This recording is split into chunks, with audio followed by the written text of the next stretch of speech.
పుదీనా ప్లాంట్ అనేది చాలా ఈజీగా గ్రోస్ చేసుకునే ప్లాంట్ ఫ్రెండ్స్. సో, దాన్ని మనం కాడలతోనే బయట నుంచి మనం మింట్ లీవ్స్ కొనుక్కొచ్చుకున్నప్పుడు వాటి నుంచి వచ్చే కాడలతో వాటర్‌లో దాన్ని గ్రోస్ చేయొచ్చు. అండ్ సాయిల్ భాగంలో కూడా గ్రోస్ చేయొచ్చు.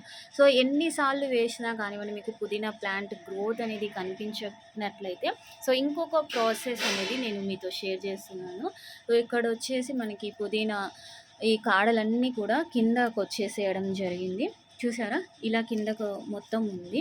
సో, వీటిని మనము కట్ చేయకుండానే అంటు కట్టే పద్ధతి అంటారు కదా! సో, ఆ ప్రాసెస్ అనేది మీతో షేర్ చేస్తున్నాను.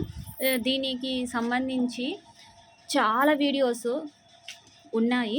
సో, అంటే ఛానల్ స్టార్టింగ్‌లో అయితే నేను ఇవన్నీ కూడా మీకు షేర్ చేయడం జరిగింది.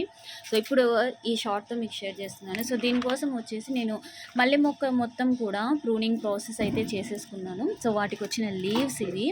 ఇంకా ఇందులో ఏం యాడ్ చేయలేదు. Just leaves. నెక్స్ట్ వచ్చేసి ఇసుక. సో, దీని మీద ఇసుక యాడ్ చేసేస్తున్నాను.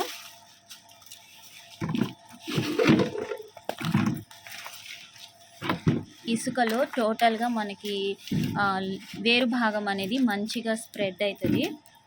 ఇలా కొంచెం ఇసుక అయితే చేసుకున్నాము దీని మీద. అండ్ మనకి ఇక్కడ కాడ ఉంది కదా! సో, ఇది కట్ చేయకుండానే మనం పెట్టేసుకోబోతున్నాము. ఇది మనకి కదిలించే ప్రాసెస్ ఉండకూడదు ఫ్రెండ్స్ అసలు. మనం ఎప్పుడైతే స్టెమ్‌తో వేస్తామో అది ఒక్క చోటే పెట్టేసేయాలి. మనం కదిలిచ్చేస్తూ ఉన్నామనుకోండి తొందరగా ఆ రూట్స్ అనేవి ఫామ్ అవ్వవు. కదిలిపోతూ ఉంటుంది. సో, ఇలాగ పైనుంచి సాయిల్ అనేది కొంచెం వేసేసుకొని గట్టిగా అద్దేసేయండి ఇక్కడ నుంచి మనకి వేరు భాగం స్ప్రెడ్ అవుతుంది.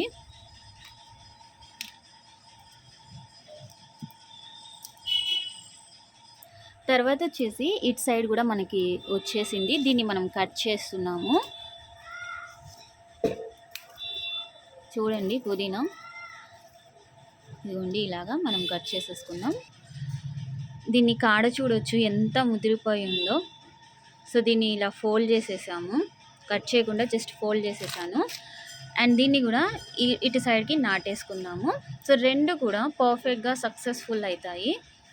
ఇలా మనము స్టెమ్తో నాటాము ప్లస్ అంటూ టైప్లో నాటేయడం జరిగింది.